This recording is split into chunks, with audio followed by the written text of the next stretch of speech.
ciel, on dit qu'il a offert un éléphant blanc à Charlemagne. Et on en parle aussi beaucoup dans les contes des Mille et une nuits. Ce grand calife avait une femme, Zoubada. D'elle, on parle aussi dans les contes des Mille et une nuits, mais beaucoup loin. Comme souvent des femmes, on les oublie un peu. Pourtant,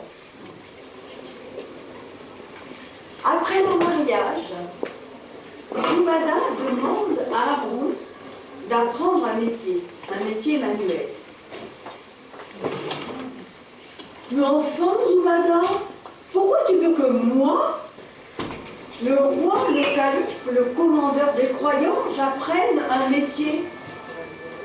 Écoute, j'ai un vizir, des conseillers pour m'aider à gouverner. Et puis au palais, eh bien, on a des cuisiniers, des cordonniers, des jardiniers, des couturiers, des porteurs, des serviteurs, des tailleurs. Je n'ai pas besoin d'apprendre un métier, et puis encore moins un métier manuel.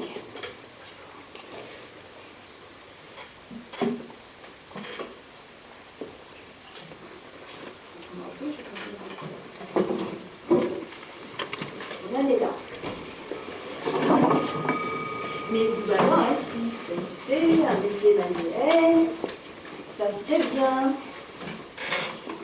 Ça serait bien parce que tu sais, aujourd'hui, tu es le calife.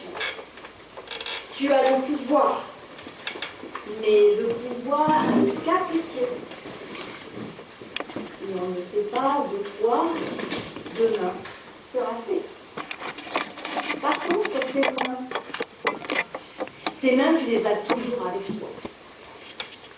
Et un jour, un métier manuel pourrait être utile. Et puis, tu sais, ça te changerait les idées, ça te ferait le plus grand. Alors, il accepte. Il accepte d'apprendre un métier manuel. Mais lequel choisir?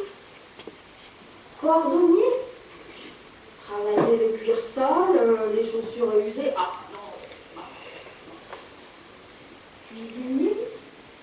Ah, il aime bien la bonne chair, préparer des petits plats. Hein. Ah mais non, l'odeur de cuisine, ça reste dans les cheveux, les habits, la barbe. Non. Ah, jardin. Il aime bien se promener dans son jardin et regarder les plantes, les fleurs, les arbres. Ah mais non, ça ne va pas. Ça ne va pas parce qu'il ne veut pas que son peuple sache que lui, Haroun al-Rachid, le calife, le commandeur des croyants, apprend un métier manuel. Oh non, non, non. Alors il a une idée. Eh bien, il va apprendre à tisser des tapis et à broder des tissus. Et comme ça, eh bien, il pourra reproduire toutes les merveilles de son jardin. C'est décidé. Il choisit une pièce discrète de son palais et il fait venir des maîtres tisserands d'Ispahan, des maîtres brodeurs de Samarcande. Ah, j'ai oublié de vous dire. En ce temps-là, dans ces contrées, vous allez avoir du mal à me croire. Contrairement à aujourd'hui, eh bien oui, la paix régnait dans ces contrées en ce temps-là. Et il y avait des échanges culturels, commerciaux, artistiques. L'apprentissage de Haroun al-Rachid prend longtemps, mais il prend mieux. Et alors Zoubada, quand elle reçoit un petit tapis fabriqué des mains de son mari, ou un tissu qu'il a lui-même brodé, oh. Mais elle est confiante.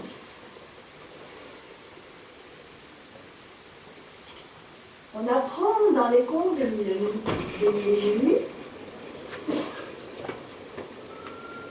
que Haroun al-Rachid, il sort parfois de son palais déguisé en marchand ou en artisan, et il se promène dans les rues de Bagdad pour voir directement si son peuple est heureux, ou bien pour voir de quoi son peuple se plaint.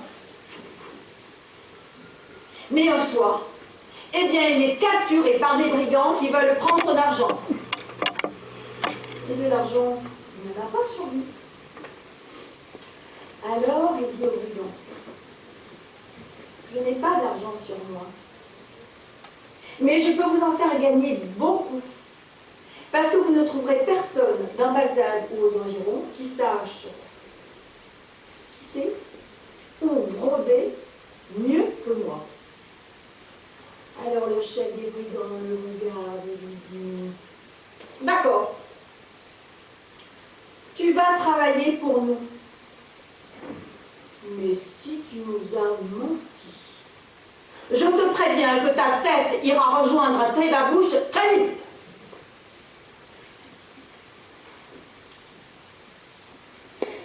Pendant ce temps, au palais, on s'inquiète. Haroun al-Rachid ne revient pas. On le fait chercher le jour, la nuit, à Bagdad, dans les environs. Rien, personne. Mais Zoubada, elle sent son instinct de femme. Elle sent que son mari est toujours vivant. Alors Zoubada, eh bien, elle résiste à la pression du vizir, des conseillers, etc. Et elle fait en sorte que les affaires soient traitées comme si son mari était là. Les jours passent. Les affaires sont traitées, les visiteurs sont reçus. Un jour, un marchand qui vend de belles étoffes se présente au palais. Oh, ben des marchands au palais, il y en a tous les jours. Mais celui-ci il insiste particulièrement pour voir la sultane. Elle accepte. Alors il déroule un magnifique rouleau de tissu, brodé en fil d'or.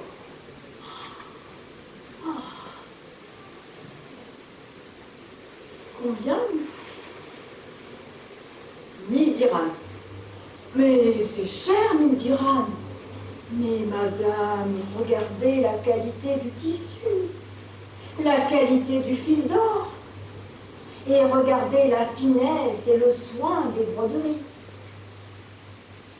Alors, Zoubada examine plus attentivement le tissu. Elle reconnaît le doigté de son mari, mais elle ne laisse rien voir. Elle examine encore plus attentivement et elle voit que parmi les broderies et les entrelacs, son mari lui indique l'endroit où il est retenu.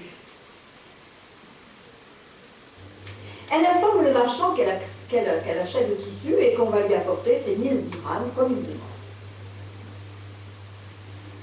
Dès qu'elle quitte la pièce, elle convoque rapidement le vizir et des personnes de confiance. Le marchand quitte le palais avec ses 1000 dirhams, mais il est suivi de près, discrètement, et il est arrêté dans une ruelle obscure.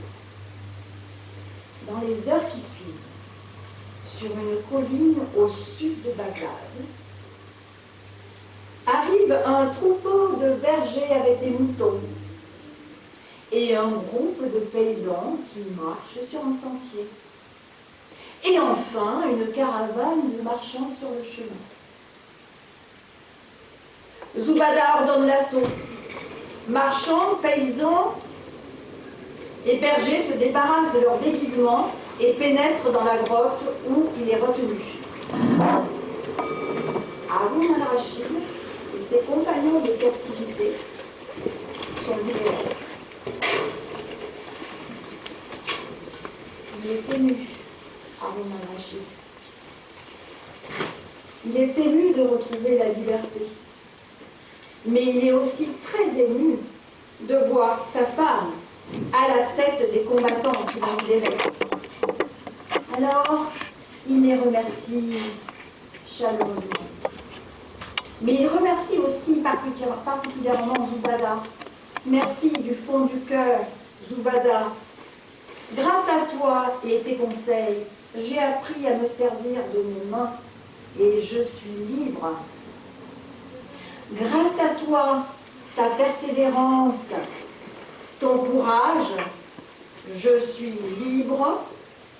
Je suis toujours le calife de Bagdad et je vais pouvoir continuer à gouverner avec toi.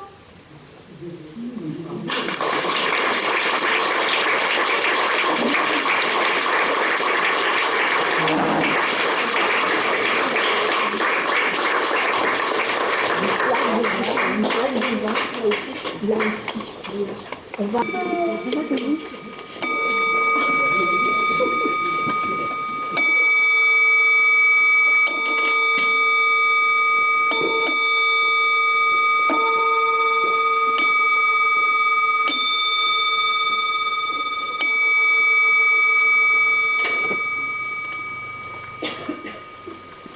Il était une fois en Inde trois voleurs. Ils n'étaient pas voleurs par vocation. Ils avaient longtemps erré, traîné dans les rues, cherché des petits métiers. En vain, ils avaient mendié. Ils se traînaient dans la misère et la vie était dure.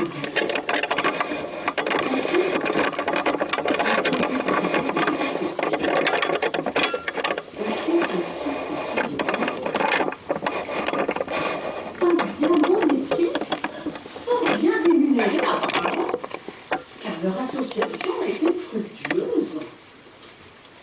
Au bout de beaucoup d'efforts, ma foi, ils se retrouvaient à la tête d'une certaine fortune.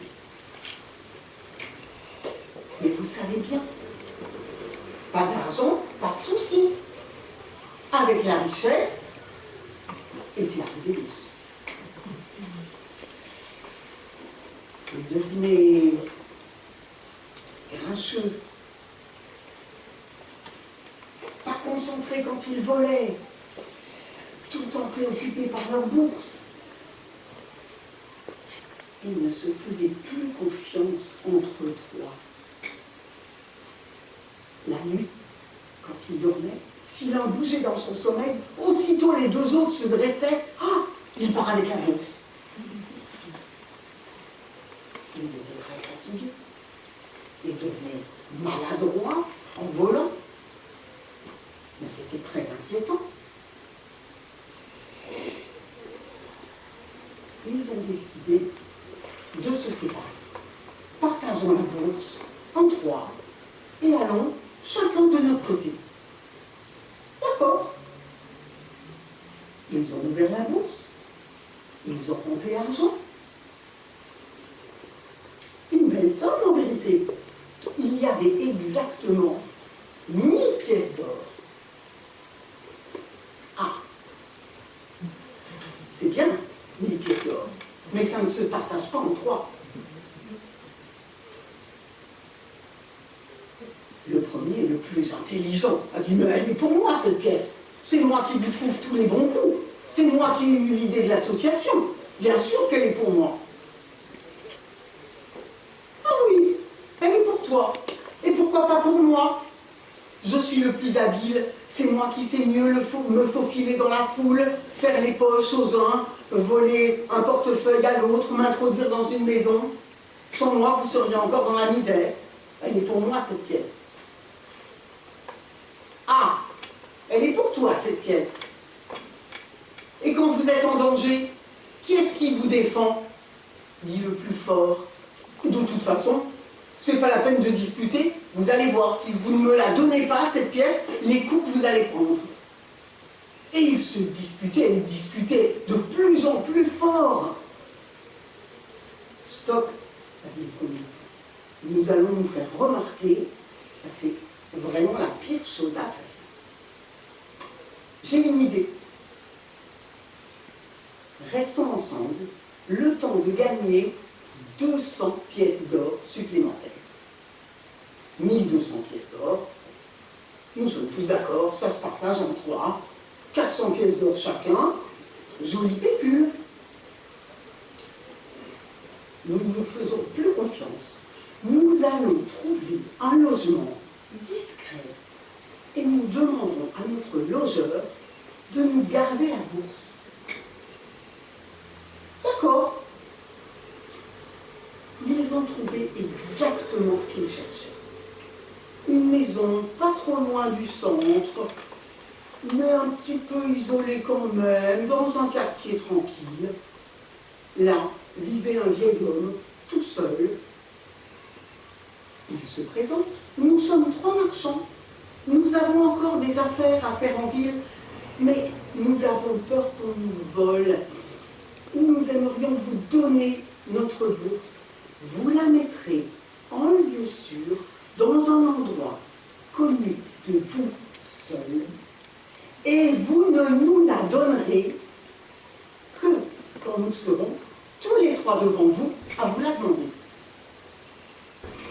Tu as compris, tes gars? Ben oui, j'ai compris.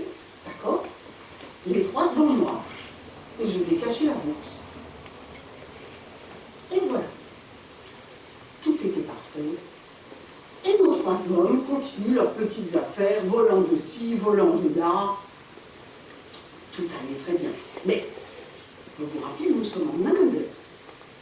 Quand on vole, on se démène. Parfois, on est obligé de courir. C'est un métier fatigant. Nos 3 hommes avaient chaud. Quand on a chaud et qu'on transpire, et ben on pue. Et quand on pue, on ne peut plus voler. Parce qu'alors là, imaginez, oh, ils n'étaient pas si bêtes, nos 3 voleurs. Ils ont décidé d'aller au bain public. Très bien. Les bains publics. Oui, on peut y louer des serviettes pour se sécher. Ou enfin, ils vont se donner tant de mal pour accumuler pièces d'or sur pièces d'or pour aller payer des serviettes au bain public. Mais on a demandé à notre logeur. Il nous prêtera des serviettes. Ah ben oui, bien sûr, bonne idée. Ils sont allés voir leur logeur. Bah, un peu là, un peu plus intelligent. Les autres étaient à la porte de la maison. On n'a pas besoin d'être 3 pour une blonde de serviette. Oui. Vieil homme, donne-moi la bourse. Ah ben non. Tu es tout seul devant moi. Vous m'avez bien dit 3 devant moi. Ah non, je ne te donne pas la bourse. Mais regarde, ils sont juste là. Ah tiens, va à la fenêtre, tu as qu'à leur demander. Est-ce que je dois la lui donner? Ben oui, évidemment, dépêche-toi. Le vieillard lui donne la bourse. Le voleur s'empresse de filer par la porte de derrière, et les 2 autres commencent à trouver le temps long dans le jardin, devant la porte. Bon alors, cette serviette, elle arrive ou non? Quelle serviette? Mais il t'a demandé une serviette? Pas du tout, il m'a demandé la bourse. Et tu l'as lui as donné? Ben oui. Je vous ai demandé, est-ce que vous voulez que je la lui donne? Vous m'avez dit oui, mais on parlait de la serviette. Ben moi j'ai cru que c'était la bourse. Et là, le vieil homme commence à être très inquiet. Il commence à se demander s'il n'a pas fait une grosse bêtise. Les 2 voleurs ne l'entendent évidemment pas de cette oreille. Mais on t'avait dit les 3 devant toi, pas un devant toi et 2 devant la porte. Ah non! On va chez le juge. Les voilà, tous les 3. Le vieillard et les 2 voleurs devant le juge. Et ils racontent leur histoire.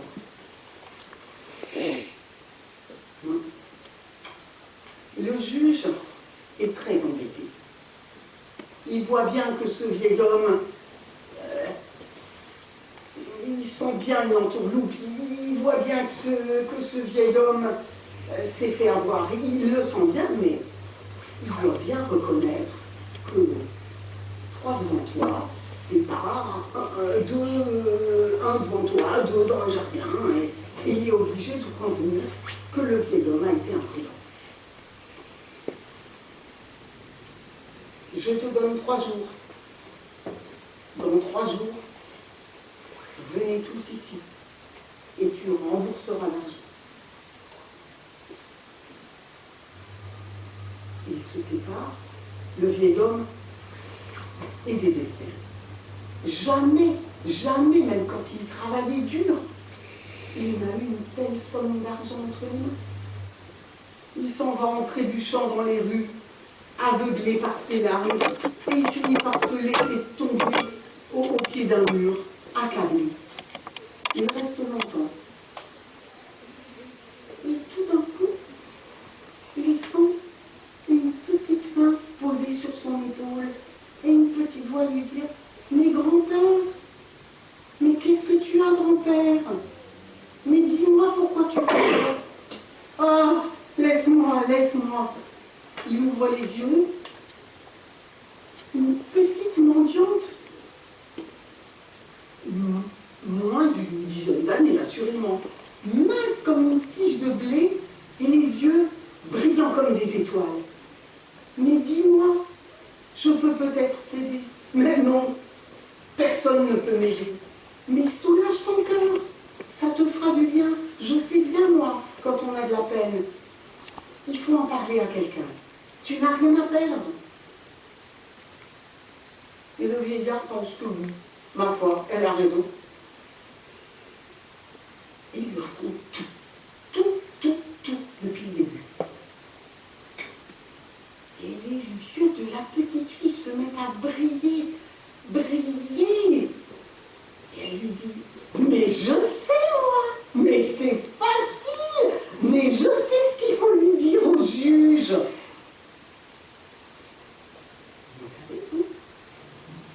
Vous avez une idée?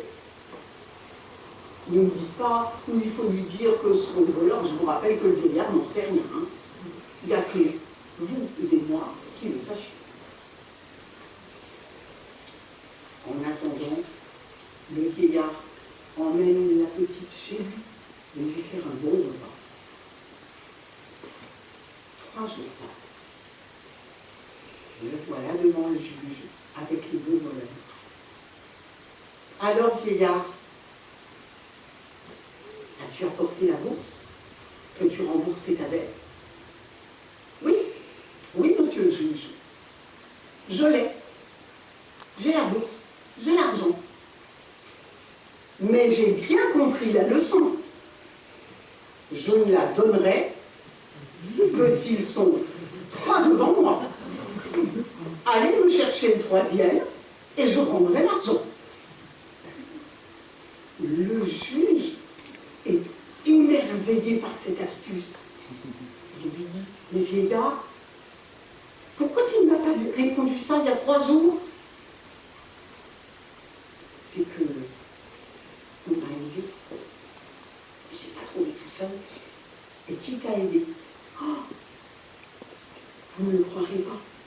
Une petite mendiante. Pas plus que 10 ans.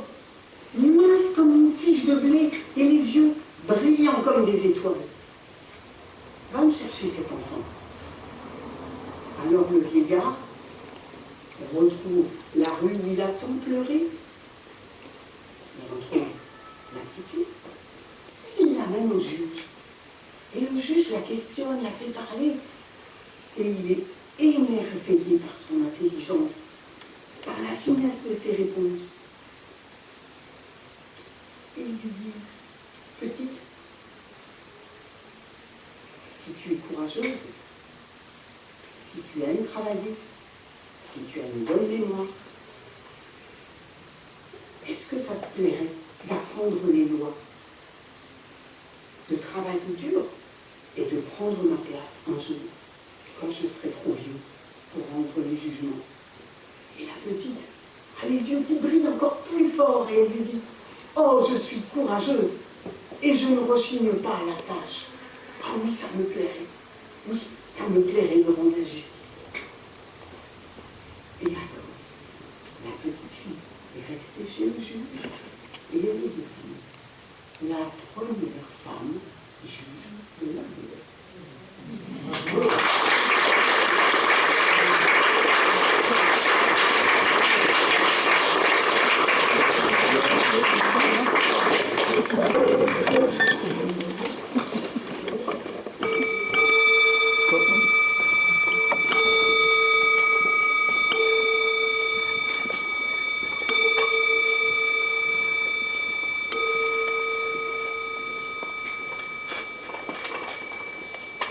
Fujiko est heureuse. Aujourd'hui, elle épouse Taizo, l'homme dont elle est amoureuse. Dès que leur union est prononcée, comme le veut la tradition, ils vont tous les deux, son mari et elle, habiter chez la belle famille.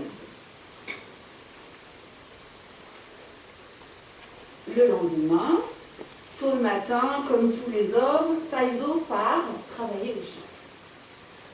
Fujiko, elle, reste avec sa belle-mère, Oniko. Toutes deux travaillent, font le travail ménager et domestique. D'un seul coup, Fujiko devient toute verte. Ah! Ah! Mais qu'as-tu, ma fille? Tu es malade? Non, non, ça va mieux. Ça va déjà mieux. C'est passé. Elle se remet au travail. Quelques minutes plus tard, rebelote. Fujiko se plie en deux. Elle est obligée de s'allonger par terre pour que la douleur passe. Mais dis-moi, enfin, je dois savoir. Est-ce que je peux faire quelque chose? Une tisane, une bouillotte? Je dois savoir si tu es malade. C'est que je dois vous dire, belle-mère, que chaque matin, pour être bien, j'ai besoin de péter, de pétarader. Ah. Eh bien, pète donc la tonnerie, ma fille, s'il le faut, si c'est pour ta santé. Fujiko la remercie d'un sourire et de son plus beau paix. Un paix tonitruant, quelque chose qu'on n'a jamais entendu dans toute l'histoire des paix. La belle-mère en est estomaquée. Mais bon, elle a donné son accord, c'est une femme de principe, elle ne va pas revenir dessus.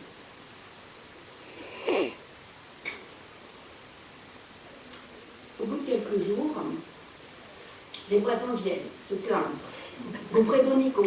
Oui, on ne peut plus dormir, on est réveillé tôt le matin par des espèces de détonations, des déflagrations, c'est comme ça tous les jours. Oniko temporise, écoutez, il faut savoir vivre ensemble. Je vais lui demander de faire quelque chose. Mais la situation ne s'arrange pas. Les voisins, exténués, deviennent hargneux. Certains jettent des pierres sur Taizo quand il revient du travail. Dans cette situation, tout le monde est malheureux. Les voisins sont fatigués, énervés, agacés. Oniko est très embarrassée. Fujiko est humiliée, elle n'ose plus sortir. Et Taizo, lui, il est bien embêté aussi, parce que lui, il est fou de sa femme. Un jour, alors qu'il est parti travailler, Oniko, sous la pression des voisins, prend sa décision. Fujiko, il faut que je te parle. La situation est devenue insupportable. tu dois partir. Retourne chez tes parents, eux sont habitués. Nous n'en pouvons plus. Fujiko prépare ses affaires et elle se met en marche. Elle arrive près d'un verger. Elle le longe. Elle aperçoit deux petits vieux. Alors lui, il est monté sur une échelle avec un bâton. Il essaye de faire tomber les poires d'un arbre. Et puis elle essaie de soutenir l'échelle. Ils ne sont pas très vaillants.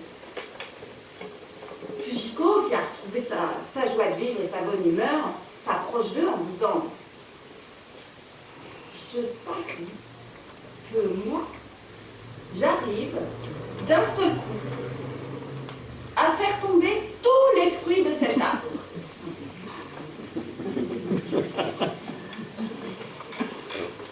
Les petits vieux sont partants, bien entendu. Fujiko se plante au pied de l'arbre. Et là, elle fait un paix époustouflant. Instantanément, toutes les poires tombent.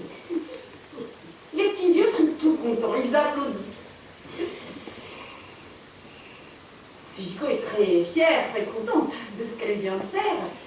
Voilà Taizo qui arrive, essoufflé en courant. Il cherchait sa femme, il était inquiet. Et puis il a entendu ce bruit hors norme. Il l'a reconnu, c'était sa femme. Alors il est venu en courant, il se retrouve. Et là, Fujiko comprend qu'elle a un pouvoir. Ce qui est considéré comme un défaut est en fait une qualité. Et elle décide d'en faire quelque chose. Elle fonde son entreprise. Elle fait même de la publicité. Avec Fujiko, tous les fruits tombent illico. Pour la cueillette, plus personne ne s'inquiète. Elle a une renommée d'abord régionale, puis dans tout le pays. Elle est appelée, elle est demandée pour ses services. Elle fait fortune. Et voilà comment elle a su transformer ce qui était considéré comme une tare. Elle a su le transformer en un véritable talent.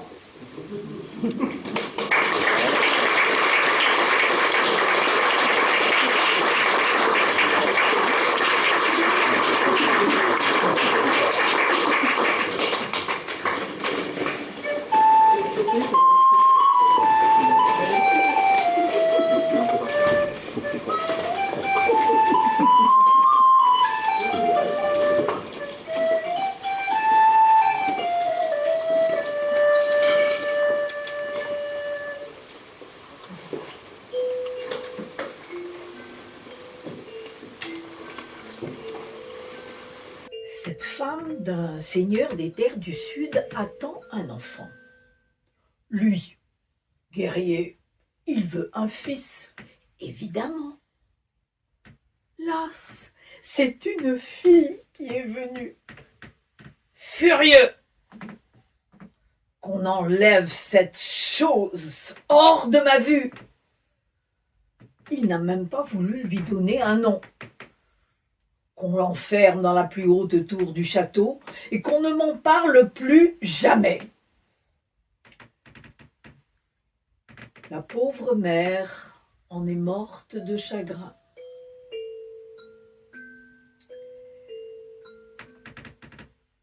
Dans la plus haute tour du château, il y a un grenier. Dans le grenier, des chauves-souris. Elles adoptent le bébé, lui apprennent à vivre comme elle. Le jour, elle dort, la tête en bas, les pieds accrochés à une poutre, et la nuit, elles vont faire la java avec les hiboux et les lucioles des environs.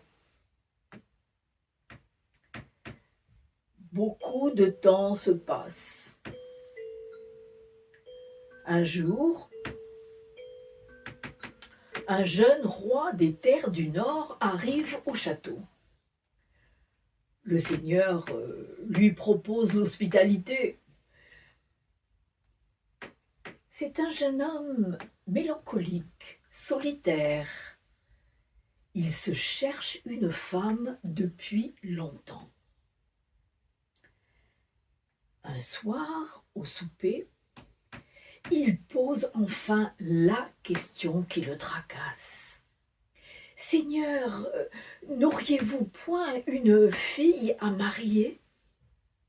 Au seul mot de fille, ce farouche guerrier se lève livide, quitte la table sans un mot d'explication.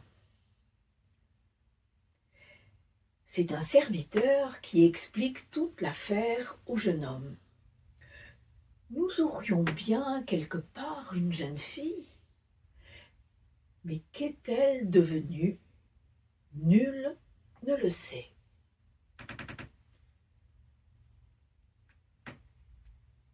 Dans ses appartements, le Seigneur réfléchit.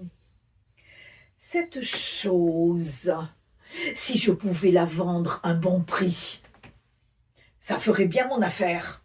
Aussitôt, il prend le chemin de la tour, suit de longs couloirs obscurs, arrive au pied d'un escalier, monte, ouvre la porte et reste bouche bée. Il voit pour la première fois la fille qu'il n'a jamais voulu voir. Nue comme au jour de sa naissance, délicatement éclairée par un rayon de lune. Elle est magnifiquement belle. Même lui est ébloui. « Attendez-moi là !» Il s'en retourne dans ses appartements, prend la plus belle robe de sa défunte femme, revient. « Vous vous présenterez au château ainsi vêtu demain matin. C'est un ordre. » « Oh, d'accord, dit la fille. C'est l'heure d'aller faire la java dehors avec les copains. » Le lendemain matin, il fait un temps radieux. Le jeune roi demande qu'on lui dresse une table dans le jardin sous un pommier. Il attend impatient. Enfin, elle arrive, baignée par les rayons du soleil. Elle est resplendissante. C'est un enchantement. Mademoiselle, si vous voulez bien venir vous asseoir à côté de moi, nous pourrions converser. Oh, elle prie avec un bâillement énorme. Vous savez, monsieur, c'est pas vraiment mon heure pour la conversation. Elle avise une branche dans le pommier, s'y suspend par les pieds la tête en bas, ses jupons suivent le même chemin, dévoilant à tout le monde une adorable paire de fesses. Furieux! Qu'on la dépende immédiatement, hurle le Seigneur, hors de lui!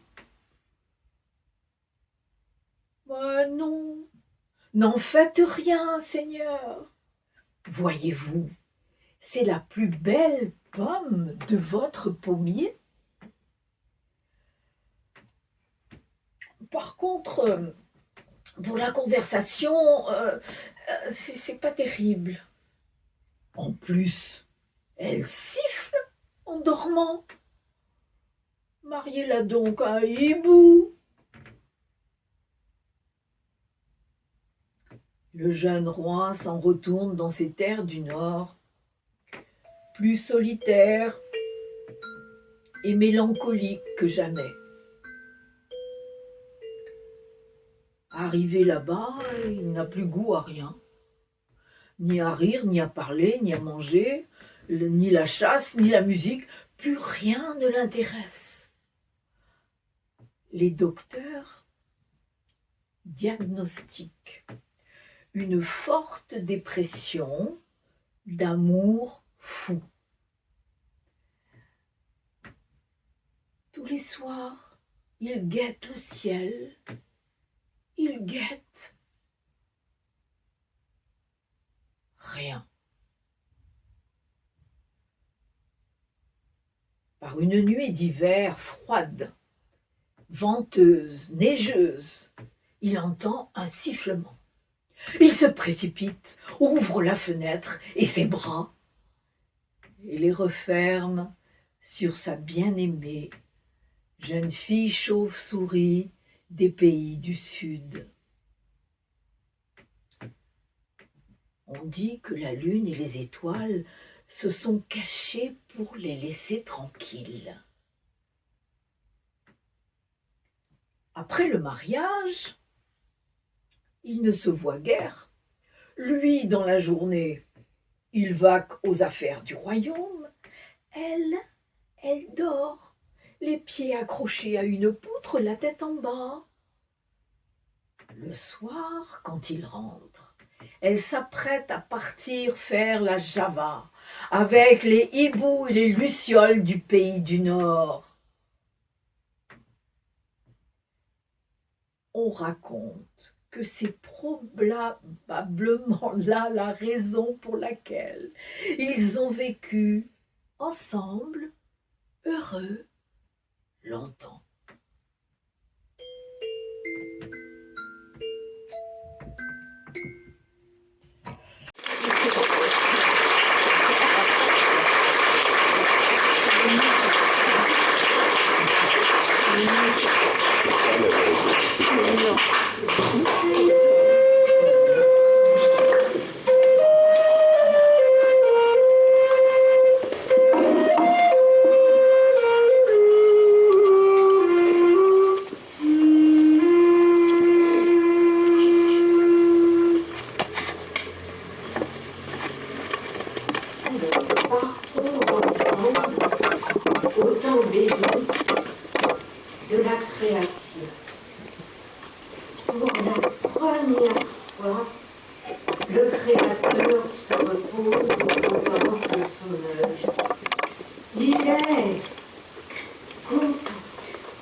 Il aimerait bien partager ce qu'il a fait avec un public.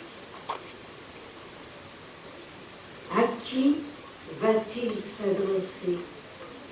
Point de festival, pas de musée, pas de public bienveillant comme le public de la Sermade. Rien. Alors, il fait venir ce qu'il a créé en dernier, l'homme et la femme. Il s'adresse à l'homme, lui présente toute la création, le ciel, la terre, le soleil, la lune et ses myriades d'étoiles, les plantes, les arbres, les animaux et la femme. Qu'en penses-tu, l'homme? Oh, c'est bien, c'est pratique. Mais à ton avis, quelle est la plus belle réussite de la création? Sans hésiter, l'homme tend son doigt et dit, c'est elle.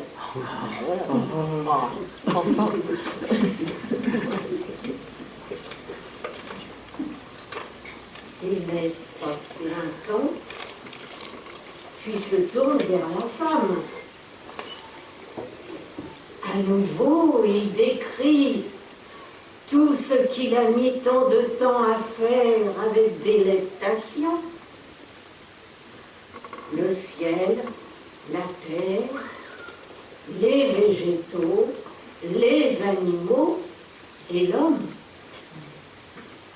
Et toi, que penses-tu? Oh, ben c'est bien, c'est beau, c'est élégant. Et à ton avis, quelle est la plus belle réussite de la création? Sans hésiter, la femme tend son doigt vers l'homme et dit: je suis d'accord avec lui. Allez, voilà.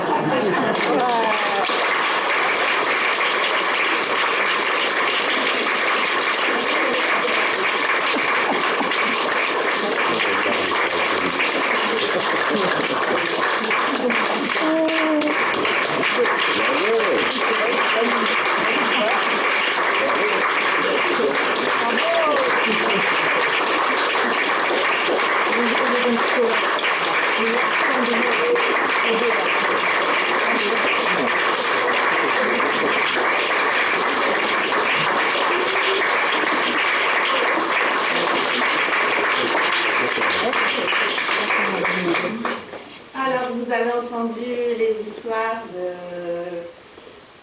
Michel, notre formatrice, d'Hélène, notre présentatrice, Pascal, Notre musicien.